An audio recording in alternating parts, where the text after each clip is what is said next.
Dalam kesempatan ini saya tidak ceramah kayak di kampung-kampung yang bangsa 2 jam.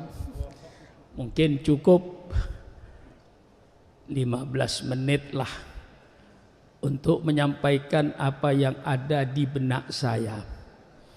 Yang ingin saya sampaikan sejarah Jam'iyah Nahdlatul Ulama sejak dari bahan bakunya, timbulnya, lahirnya Nahdlatul Ulama sekitar tahun 1922, di mana Saudi Arabia dikuasai oleh Raja Ibnu Saud yang agamanya dipegang oleh Muhammad bin Abdul Wahab sebagai janji politik. Politik dipegang oleh Raja Ibnu Saud, agama dipegang oleh Muhammad bin Abdul Wahab yang menjadi aliran sering disebut aliran Wahabi.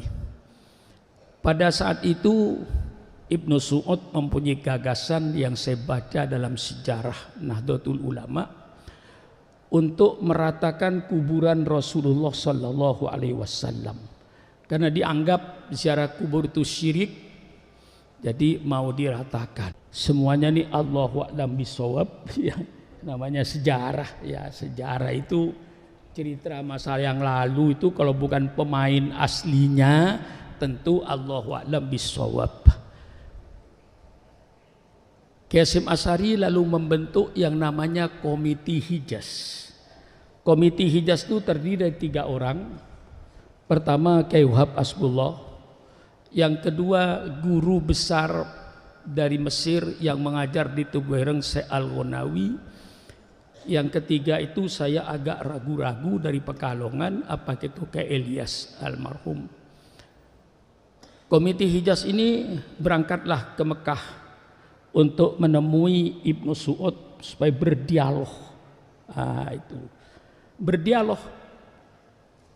berdialog wajadilhum billati aksan, adu argumentasi agar kuburan Rasulullah itu tidak diratakan dengan tanah. Nah, itu saya khawatir kayak tokoh NU kita Pak Saiful itu tidak terlalu mendalami sejarah ini yang muda-muda ini. Jadi saya ini sebagai, ya barangkali di NU itu yang paling tua saya ini. Mungkin tidak ada lagi yang lebih tua dari saya ini. Sudah 82 tahun lebih saya ini, hidup saya ini. Nah, jadi saya tahu sejarah NU ini dari bakal cikalnya yang mau jadi NU ini. Berdialoglah Kyai Wahab Hasbullah, dia seorang alim, rasional, dalil-dalil qot'inya itu mantap. Kalau sudah rapat surya NU, kalau sudah Kyai Wahab keluar dengan ilmu usulil fikihnya, semua para ulama itu tunduk dan patuh.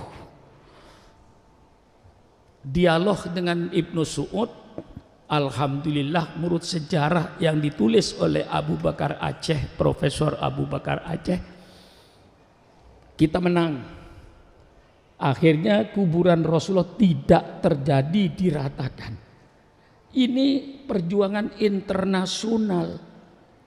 Jadi seandainya waktu itu barangkali Hadratus Syekh Hasyim tidak membentuk Komite Hijaz, barangkali ya barangkali, tapi tidak mungkin kuburan Rasulullah bisa habis itu. Satu-satunya dari Indonesia Komite Hijaz ini yang berani menghadap Ibnu Saud, ngajak berdialog, adu argumentasi, dan ternyata berhasil. Begitu Komite Hijaz berhasil, pulanglah ke Indonesia lapor bahwa sukses. Lalu Kyai Wahab minta supaya dibubarkan Komite Hijaz ini karena tugas sudah selesai. Kuburan Rasulullah tidak jadi digusur. Nah, Hadratus Syekh menyampaikan jangan, teruskan Komite Hijaz ini, bentuk satu organisasi. Karena apa?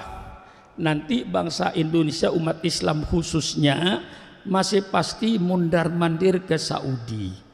Di situ pasti ajaran Wahabi itu akan dipompakan kepada jamaah haji, dan itu benar. Cuman saudara kan tidak peduli toh. Setiap saudara haji pasti yang dibagi-bagi itu buku Wahabi. Tapi untung oleh saudara tidak dibaca. Ya kalau saya membaca maka saya tahu. Nah itu ya, ini syirik, ini bid'ah, ini bid'ah, ini bid'ah. Pokok kalau tidak ada pada zaman Nabi itu namanya bid'ah. Itu sebenarnya pengertian tidak benar. Asli daripada hadisnya itu panjang.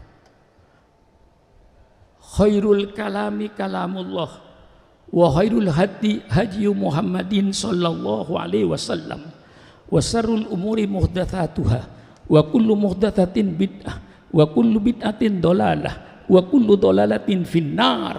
Wah, itu yang diambil, yang nyaring finnar. Nah, tapi tidak memahami kata-kata muhdatsatun itu dari bahasa Arab ahdatsa yuhditsu, muhdatsat barang yang diada-adakan yang tidak ada. Itu nama muhdatsat. Muhdatsat barang yang diada-adakan yang tidak ada. Loh, warga NU itu bukan mengada-adakan yang tidak ada, mengada-adakan yang ada. Mengada-adakan yang ada, bukan mengada-adakan yang tidak ada. Sehingga bid'ah itu menjadi bid'ah mahmudah, bid'ah madmumah, bid'ah yang dipuji, bid'ah yang dicela. Yang mengatakan bid'ah itu ada yang baik itu bukan Syukron Makmun. Jangan menghantam saya. Yang berkata bid'ah itu hasanah itu Sayyidina Umar Ibnul Khattab.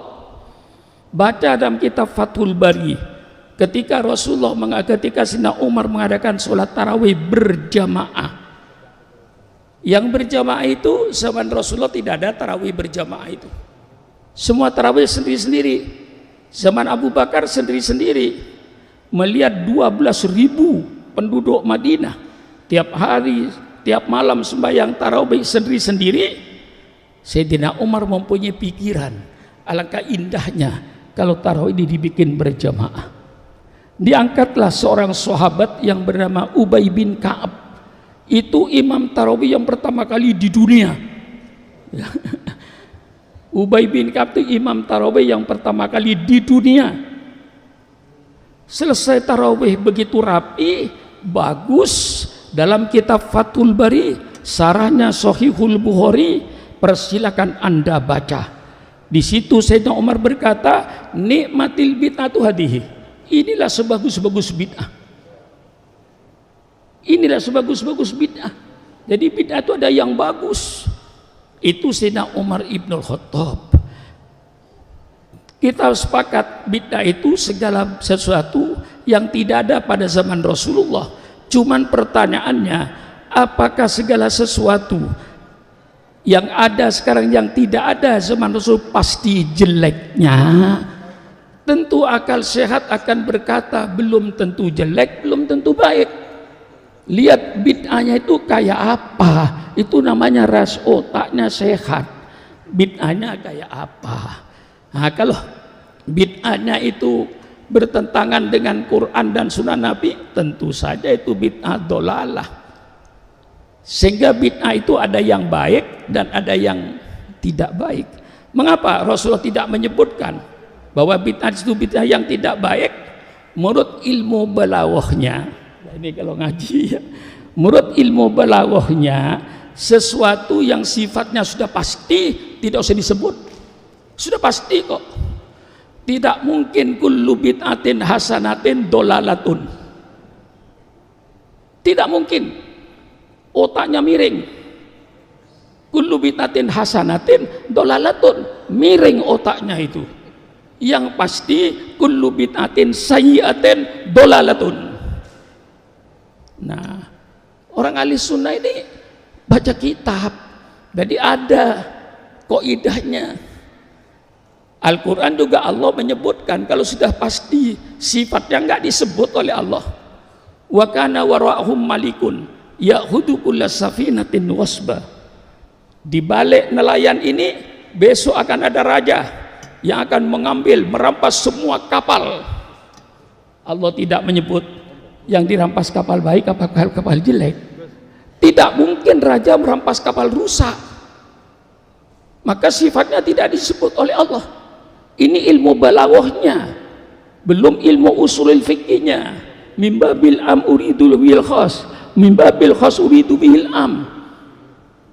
Persilakan kaji bid'ah itu.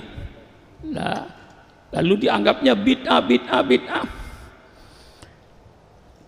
Kita mengadakan yasinan tiap malam Jumat, itu tradisi NU.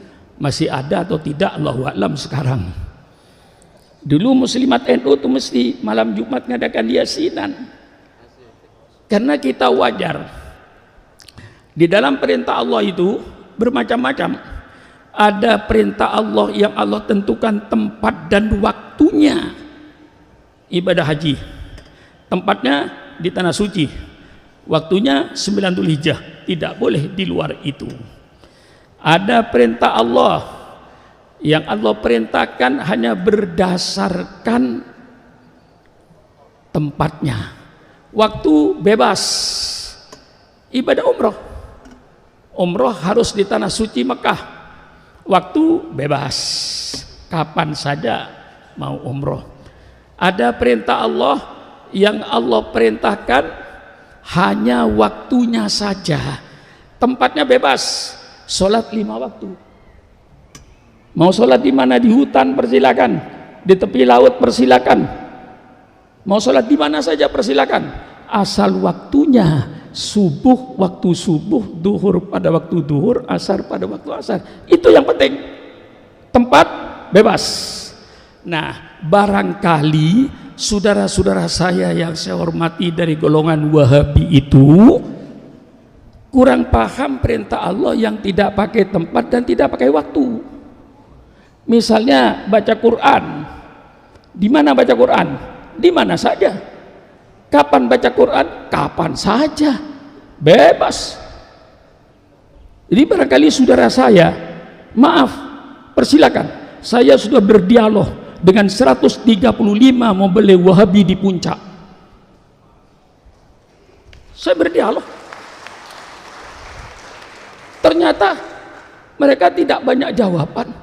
Sampai saya katakan, kalau Anda cinta Sukron Makmun, tolong selamatkan Sukron Makmun dari api neraka.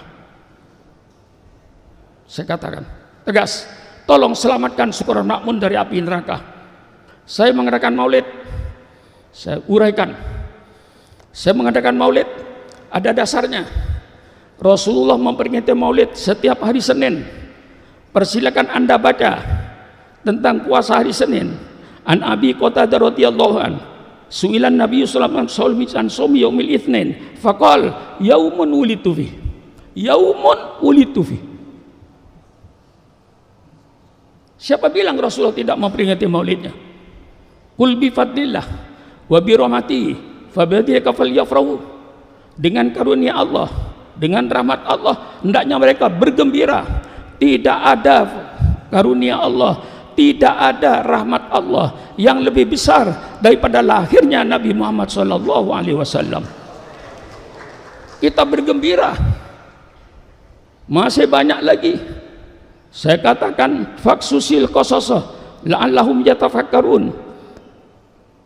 Ceritakan Muhammad oleh engkau sejarah-sejarah itu. Kami mau membaca sejarah Rasulullah pada bulan Maulid ini. Baca sejarah, perintah kata, masih banyak lagi saya uraikan. Dan tidak ada peringatan Maulid yang tidak perintah Allah, yang diadakan oleh ulama.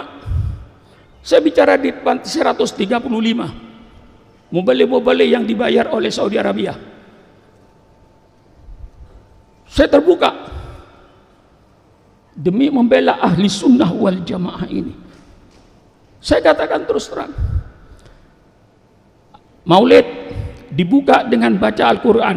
Baca Al-Quran perintah Allah apa bukan? Tolong jawab. Setelah baca Quran, baca solawat, ya Rabbi sholli ala Muhammad. Baca solat perintah Allah apa bukan? Tolong jawab.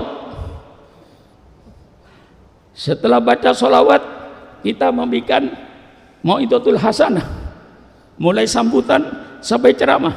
Mau'idatul hasanah perintah Allah, doa perintah Allah. Lalu mereka sering kritik kalau maulid terlalu mubadzir, terlalu mewah, paha kambing dipotong.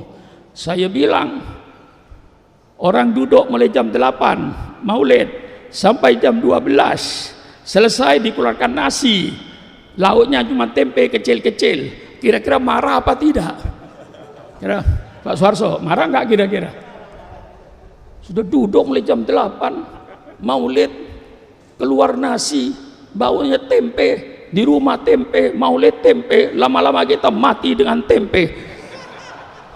Kita menggembirakan orang.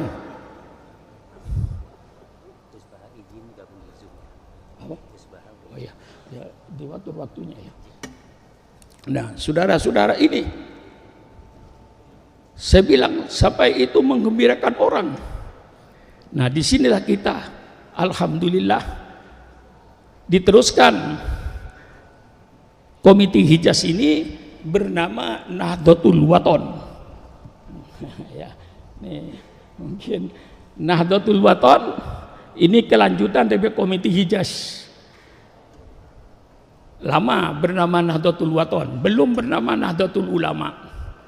Kemudian musyawarah di Bubutan Surabaya, kurang lebihnya saya tidak hafal detailnya, sekitar tahun 26 dirobahlah Nahdlatul Wathon menjadi Nahdlatul Ulama. Yang tetap bertahan tidak mau ikut Nahdlatul Ulama Kiai Zainuddin Pancor, Lombok Barat, Lombok Timur. Sampai sekarang dia pakai Nahdlatul Wathon, dirobah menjadi Nahdlatul Ulama sebagai jamiah. Nah, perlu diketahui mengapa tahun 26 itu berbentuk jamiah, tidak berbentuk partai politik. Ingat saudara, itu zaman Belanda. Kalau saudara bergerak di bidang politik, pasti ditembak oleh Belanda, dibunuh.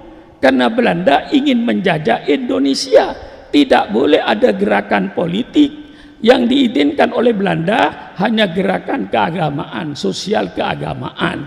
Maka NU ngambil jalan supaya tidak dimusuhi Belanda. Berdirilah Jam'iyah Nahdlatul Ulama tahun 1926 hasil musyawarah di Bubutan Surabaya. Walaupun namanya Jam'iyah Nahdlatul Ulama, tapi para ulama mempunyai rasa tanggung jawab terhadap umatnya, sehingga tingkah lakunya tingkah laku politik. Namanya Jam'iyah, tapi tingkah lakunya tingkah laku politik untuk menjelang memperjuangkan kemerdekaan Republik Indonesia. Sehingga dari Nahdlatul Ulama itu menjadi panitia persiapan kemerdekaan, termasuk Pak Wahid Hasyim Kiai Maskur. Dan itu semua masuk di panitia kemerdekaan. Nah, berarti ini politik.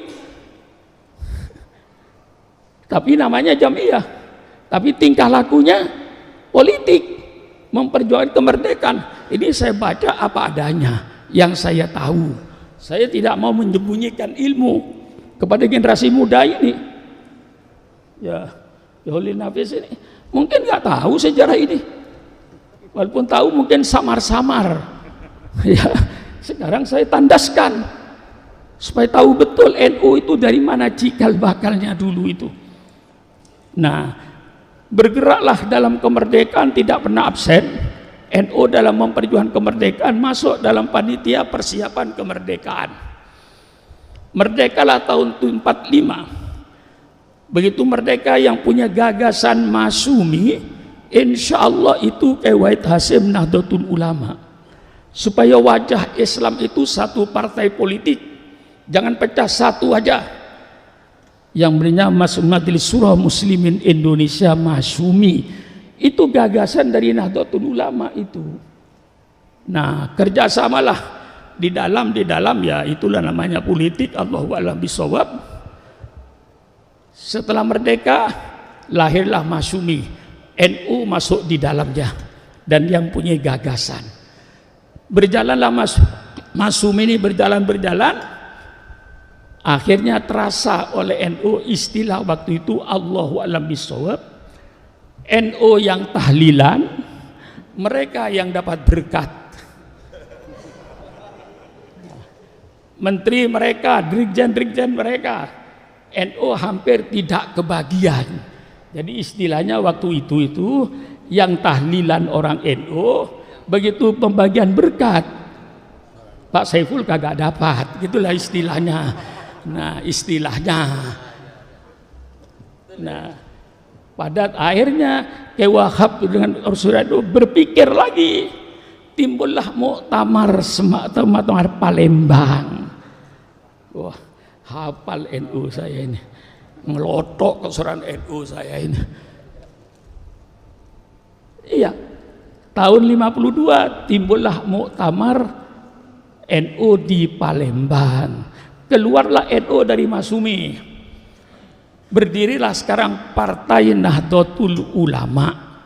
Berdiri Partai Nahdlatul Ulama menjadi partai politik. Waktu itu semua ulama menyatu. Ada di NU semua yang ahli sunnah wal jamaah. Tidak ada yang di luar. Semua ulama ahli sunnah wal jamaah berada di dalam NU. Bersatu. Sehingga waktu itu menjadi partai besar, partai ketiga.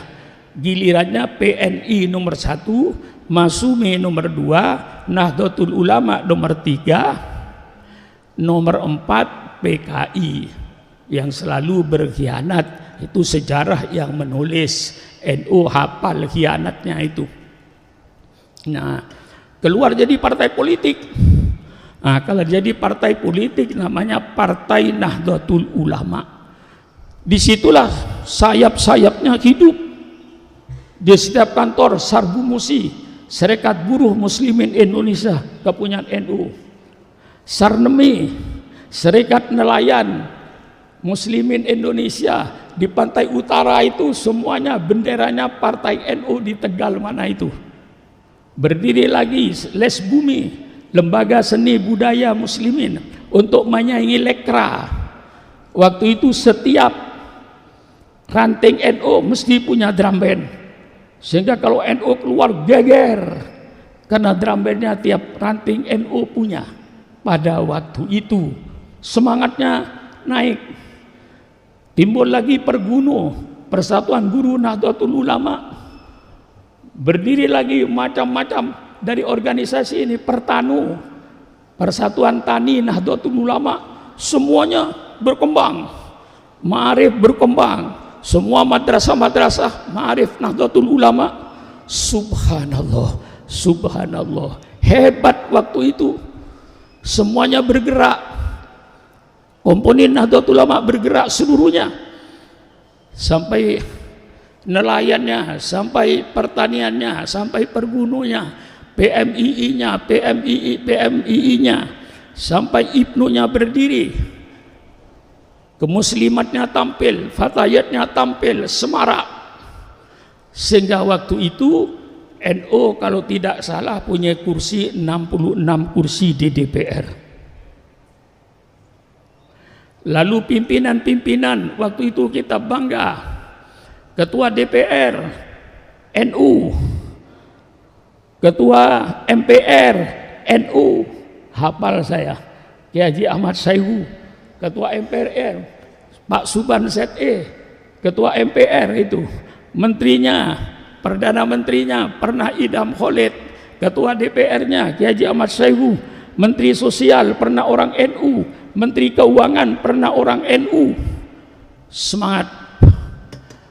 Berjalanlah 65 timbul pemberontakan PKI, NU paling depan bersama-sama dengan pemerintah untuk memberantas komunis. Saya tidak menghilangkan lembaga-lembaga lain di dalam menumpas PKI, tapi insya Allah yang paling besar kontribusinya kepada pemerintah waktu itu Angkatan Darat adalah pemuda Ansor dengan bansernya. 65 berjalan, lalu timbullah pemerintahan Orde Baru zaman Pak Harto. Nah disitulah 5 menit. Ya. Alhamdulillah Khidmatul Ahyar sudah tiba karena macet. Saya 10 menit lagi lah. Ya kan. Tahun 73 politik waktu itu, enggak tahu saya Pak Saiful masih di mana tahun 73 itu. Masih sudah lahir tapi. Oh sudah lahir tapi. Masih kecil ya. Ya. Tahun 73 keadaan politik di bawah Pak Harto. Politik dibonsai. Artinya dibonsai, Golkar harus 60% dari pusat sampai ke daerah. Yang 40% dibagi dua. Waktu itu PDI dengan Partai Persatuan Pembangunan dibagi dua, yang 40%, 60% itu pasti Golkar. Kiai Wahab dengan Pak Idam dan seluruh Surya Endo rapat mempertimbangkan daripada kita gagal dua waktu itu, politik gagal, sedangkan NU mengadakan haul dilarang, mengadakan maulid dilarang, mengadakan Isra Mi'raj dilarang, mengadakan maulidan dilarang, apalagi kalau pembicaranya Sukron Makmun sudah pasti dicoret. Musuh nomor 1 waktu itu Sukron Makmun itu pasti. NU mengadakan haul, siapa penjara? Sukron Makmun, coret, ganti yang lain. Begitu kerasnya dan kejamnya waktu itu. Saya yang merasakan kejamnya Golkar pada waktu itu, bukan Golkar sekarang. Golkar sekarang sudah berbeda dengan Golkar dulu. Golkar dulu saya yang merasakan. Lalu pertimbangan NU, daripada politik gagal, Nahdlatul Ulama gagal dalam menjalankan haul maulidan Isra Mi'raj, gagal, dilarang, lebih baik ayo ya strategi bukan tujuan, strategi, yuk kita kembali ke Hitoh supaya nggak diganggu, kembali ke Hitoh supaya tidak diganggu, bukan tujuan pokok itu, supaya tidak diganggu. NU supaya selamat, politik pindah ke P3. Jadi pendiri P3 itu semua ulama NU pendiri P3, ulama sepuh NU seluruhnya, tidak ada terkecualinya, adalah pendiri P3, ulama NU seluruhnya,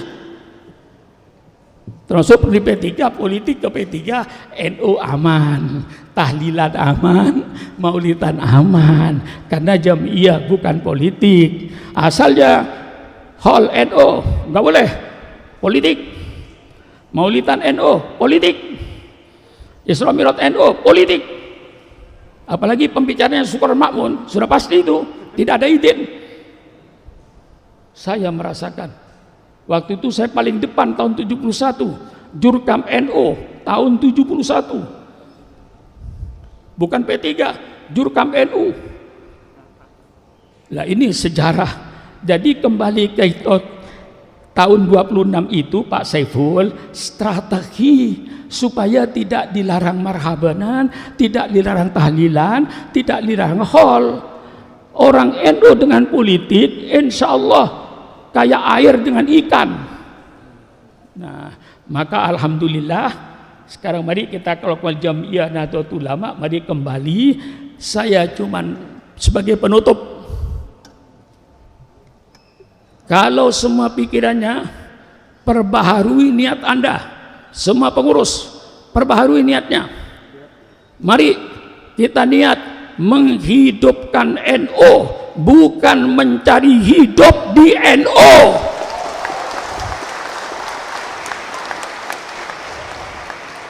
Sekali lagi, pasang niat seluruh pengurus, pasang niat malam ini di Darul Rahman. Saya mau menghidupkan NU, bukan mencari hidup di NU. Kalau semua orang NU mau menghidupkan NU, insya Allah NU hidup. pasang niat, apa yang saya akan berikan ke NU, bukan apa yang saya ambil dari NU. Ini yang menghancurkan NU yang seperti ini nih. Maaf, yang menghancurkan NU apa yang saya peroleh dari NU, bukan apa yang saya berikan kepada NU. Apa terlalu keras? Hah? Apa? Saudara kok diem? Iya, ini saya tanamkan apa yang saya berikan kepada NU, bukan apa yang saya ambil di NU. Kalau ini menjadi sumber saudara, niat saudara, insya Allah NU hidup, menghidupkan NU, bukan mencari hidup di NU. Insya Allah kalau NU-nya hidup, yang menghidupkan bisa numpang hidup.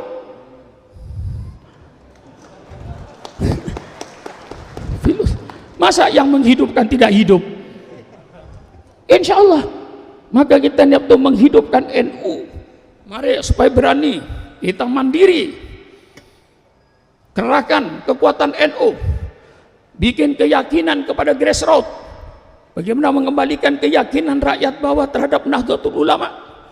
Kalau kita sudah mampu mengembalikan keyakinan Nahdlatul Ulama di grassroots, insya Allah grassroots itu akan taat sama NU. Karena mereka semuanya itu ingin untuk berbakti kepada Nahdlatul Ulama. NU itu kalau nanti dikerahkan Kiai Miftah, kita akan menjadi NU yang mandiri, tidak ada ketergantungan pada orang lain. Bagaimana caranya? Mari kita kerahkan dana nasional, gerakan semua ulama, gerakan semua mubaligh. Setiap berpidato maulid, gelar sorban. Kalau 5 juta, 50 juta warga Nahdien, Pak Saiful, 50 juta warga Nahdien, mereka tidak akan kesulitan untuk mengeluarkan 10.000 atau kepada yang dicintai. Bagaimana rakyat supaya cinta kembali pada Nahdlatul Ulama? Kalau dia sudah cinta sama Nahdlatul Ulama, dia akan berjuang, akan mengorbankan hartanya. Kalau 10.000 tiap orang Nahdlatul Ulama kali 50 juta, insya Allah 500 miliar terkumpul duit. Mau apa Kiai Yahya? Mau ke apa? Ketua umum. Kalau tiap bulan 500 juta, 500 miliar masuk. Gerakan. Semua kiai wajib menggerakkan. Cari dana termasuk Sukron Makmun. Semua mubaligh bulan Maulid gerakan dana nasional. Semua penceramah gelar sorban. Bungkus sorbannya kasih sama NU. Subhanallah, subhanallah, subhanallah. Maaf ya, satu kalimat.